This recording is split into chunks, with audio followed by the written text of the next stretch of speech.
इस संगम युगी पुरुषार्थी जीवन का लक्ष्य है लक्ष्मी नारायण जैसे सर्वगुण संपन्न बनना, सर्व शक्तियों से संपन्न बनना, 16 कला संपूर्ण बनकर निर्विकारी बनना।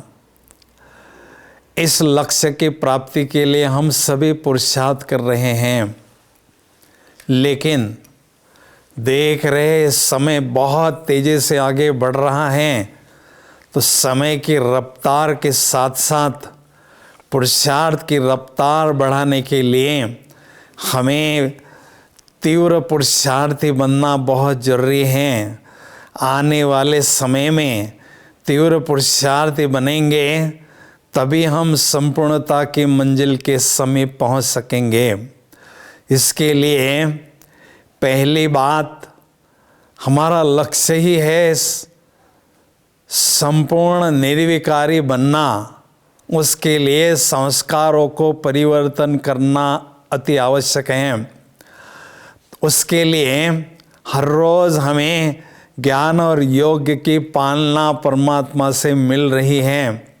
हम हर रोज़ योगाभ्यास करते हैं, फिर भी जब व्यवहार में आते हैं तो विकारों के अंश वांश दिखाई देते हैं। तो इसलिए इन विकारों के अंशों को जड़ से समाप्त करने के लिए आवश्यकता है ज्वाला स्वरूप योगाभ्यास को बढ़ाने की।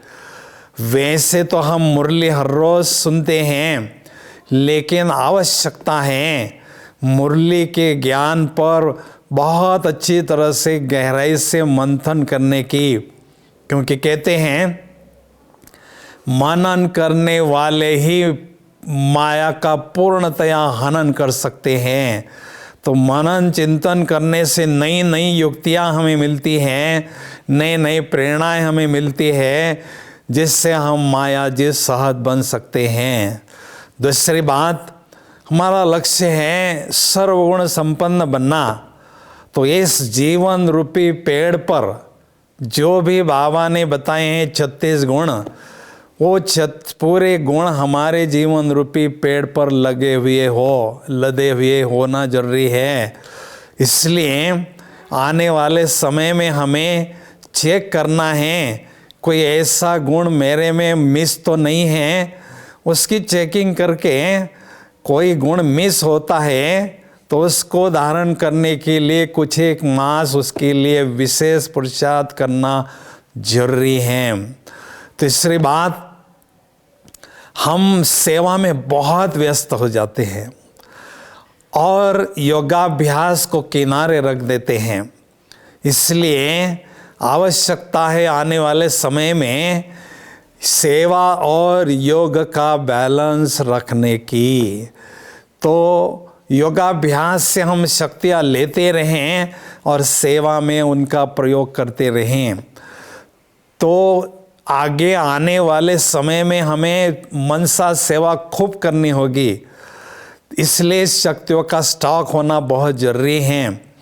अगर शक्तियों का स्टॉक हमारा नहीं होगा तो हम ऐसा बेहद का वर्ल्ड वाइड स्पिरिचुअल बिजनेस नहीं कर सकेंगे। उसके लिए आने वाले समय में हमें सवेरे शाम जो बाबा से हम शक्तियाँ लेते हैं, उन शक्तियों का प्रयोग सारे दिन भर में व्यवहार में करते रहना है। उसके कारण शक्तियों का स्टॉक हमारे पास बढ़ता जाएगा। अगर शक्तिशाली स्थिति हमारी नहीं होगी तो माया हमें कठपुतली की तरह नचाती रहेगी। इसलिए आवश्यकता है शक्तियों को जमा करने की। चौथी बात, हम सभी की रेस योगाभ्यास में है। इस यूनिवर्सिटी के जो स्कॉलर्स होंगे, चैंपियंस होंगे, टॉपर्स होंगे, वो होंगे योगी आत्माएं। तो इस योग की रेस में हमें केवल रनर नहीं बनना है, हमें विनर बनना है। हम देखते हैं जो मैराथन की दौड़ होती है, रेस होती है, उसमें जो आगे दौड़ते हैं उन्हों को देखकर सभी खुश होते हैं, और जो पीछे दौड़ते हैं उनको देखकर दया आती है। तो ये रेस भी बाबा वतन में देखते हैं। तो इस रेस में हमें आगे दौड़ना है, इसलिए योगाभ्यास को बढ़ाते रहना बहुत ज़रूरी है। इसलिए कर्म के साथ योगाभ्यास सम्मिलित करना जरूरी है। उससे क्या हो गया, कर्मों में दिव्यता आएगी और हम कर्म के प्रभाव से भी न्यारे रहेंगे और कर्मातीत स्थिति के समीप पहुंचते जाएंगे। इसलिए पांचवी बात आवश्यकता है, ऐसे श्रेष्ठ लक्ष्य की प्राप्ति के लिए आने वाले समय में आत्मविश्वास और साहस के साथ, पूरी दृढ़ता के साथ ठोस कदम पुरुषार्थ में उठाने की आवश्यकता है। क्योंकि कहावत प्रसिद्ध है हमें, जैसे कि हम देखते हैं दृढ़ता की परछाई है सफलता। जितनी दृढ़ता जिस कार्य के लिए होती है उतनी उस कार्य में हमें सफलता मिलती है। इसके पीछे क्या राज है? क्योंकि बाबा ने हमें सभी पुरुषार्थी को 2 खजाने दिए हैं, संकल्पों का खजाना और शक्तियों का खजाना। तो जितनी दृढ़ता जिस कार्य के लिए हमारी होती है उस कार्य में हम ये दोनों महत्वपूर्ण खजाने लुटा देते हैं, लगा देते हैं, परिणाम स्वरूप हमें मन चाहिए सफलता मिलती है। इसलिए अलबेलेपन को हमें समाप्त करना है। क्योंकि बाबा कहते हैं संगम युग है अल्लाह की वेला, अर्थात भाग्य बनाने की वेला। इस संगम योगी वेला में मुझे अलबेला नहीं बनना है। ये स्लोगन अगर आपकी बुद्धि में सदा होगा तो आपके पुरुषार्थ में कभी भी शीतलता नहीं आएगी, तीव्रता से आप आगे ही आगे बढ़ते जाओगे और अपनी मंजिल के समीप अनुभव करते जाएंगे। वैसे होशियार विद्यार्थी किसको कहते हैं? होशियार, अर्थात जो होश में रहता है, मेरा टीचर मुझे क्या इशारा दे रहा है, समय का क्या इशारा मिल रहा है, परिस्थितियां हमें क्या चेतावनी दे रही हैं, इन सभी इशारों के अनुसार होश में रहकर जो प्रसाद करता है उसको होशियार विद्यार्थी कहते हैं। इसलिए आने वाला जो विकट परिस्थितियों वाला समय होगा, नाजुक समय होगा, उस समय का सामना करने के लिए भी हमारी अचल अडोल स्थिति होना जरूरी है। बाबा ने कहा है आने वाले समय में अचल अडोल स्थिति बनाने के लिए अनुभव की अथॉरिटी हमें बनना है।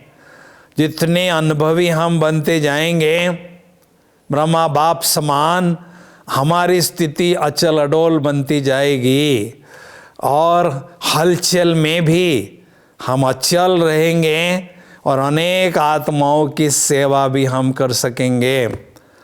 बाबा तो देखो गुप्त है, बाबा की शक्तियाँ भी गुप्त है, तो बाबा की प्रत्यक्षता आने वाले समय में कैसी होगी?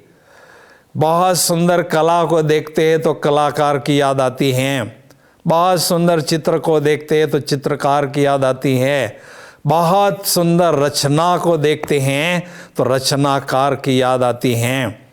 तो दुनिया वाले जब भगवान की सुंदर रचना हम बच्चों को देखेंगे तो कहेंगे जिसकी रचना इतनी सुंदर वो कितना सुंदर होगा। तो आने वाले समय में परमात्मा की प्रत्यक्षता के कार्य में हमें हाथ बटाना बहुत ज़रूरी है, श्रेष्ठ स्थिति बनाना जरूरी है। और जो बच्चे श्रेष्ठ स्थिति बनाएंगे उनकी विशेष परमात्म प्रत्यक्षता के महान कार्य में अहम भूमिका होगी और उनको एक्स्ट्रा मार्क्स भी मिलेंगे। इसलिए बाबा, कल्याणकारी बाबा हमें इशारा देते हैं कि बच्चे, 2 शब्दों का गीत आपके कानों में अनहद नाद के रूप में सदा बजते रहें। कौन से वो 2 शब्द है? अचानक और एवर रेडी। अचानक कभी भी कुछ भी हो सकता है, इसलिए मुझे एवर रेडी रहना है। एवर रेडी रहना अर्थात सर्व बंधनों से स्वयं को आज़ाद अनुभव करना, और एवर रेडी रहना अर्थात सर्व खजानों से स्वयं को माला माल करना। ऐसा कोई भी दाग, कमियां, त्रुटि का, विकारों के अंश का मुझ आत्मा पर न हो जो मेरी वैल्यू घटा दे। तो घर जाने के पहले हमें बेदाग हीरा बनकर जाना है। इसलिए आने वाले समय में हमें पुरुषार्थ में तीव्रता लानी होगी, क्योंकि अभी अंतिम समय का भी अंत चल रहा है। तो इस समय उड़ती कला में उड़ते रहने का समय चल रहा है। दुनिया में कहावत प्रसिद्ध है, जब चिड़िया चुग गई खेत तो पछताने से क्या फ़ायदा। अगर हमारे से ये मूल्यवान समय हाथ से निकल जाए तो केवल हमें पछताना होगा। इसलिए समय को सफल करना है। सफल करना अर्थात सफल, अच्छा फल प्राप्त करना। तो हर एक सेकंड कहता है भगवान के साथ सेख्यान करते चलो। बुद्धि रूपी हाथ परमात्मा के बुद्धि रूपी हाथ में देते चलो, अर्थात बाबा से कनेक्शन जोड़ कर रखने का पूरा पुरुषार्थ करो। तो इसलिए पुरुषार्थ में हमें तीव्रता लाना बहुत ज़रूरी है। इसलिए बाबा बार बार हमारे इशारा दे रहे हैं, केवल पुरुषार्थी नहीं लेकिन तीव्र पुरुषार्थी बनो। तो आने वाले समय में हमारा लक्ष्य यही हो, मुझे ब्रह्मा बाप समान अचल अडोल स्थिति बनाना ही है। मधुबन में जब हम जाते हैं तो अचल अडोल स्थिति शांति स्तंभ के रूप में ब्रह्मा बाबा खड़े दिखाई देते हैं। हमारा लक्ष्य है ब्रह्मा बाप समान बनना। इसलिए अचल अडोल स्थिति मुझे बनाना है और बाबा के प्रत्यक्षता के महान कार्य में मुझे हाथ बटाना है। इसी लक्ष्य के साथ तीव्रता से हमें अपने संपूर्णता की मंजिल की ओर पहुंचना होगा। धन्यवाद। ओम शांति।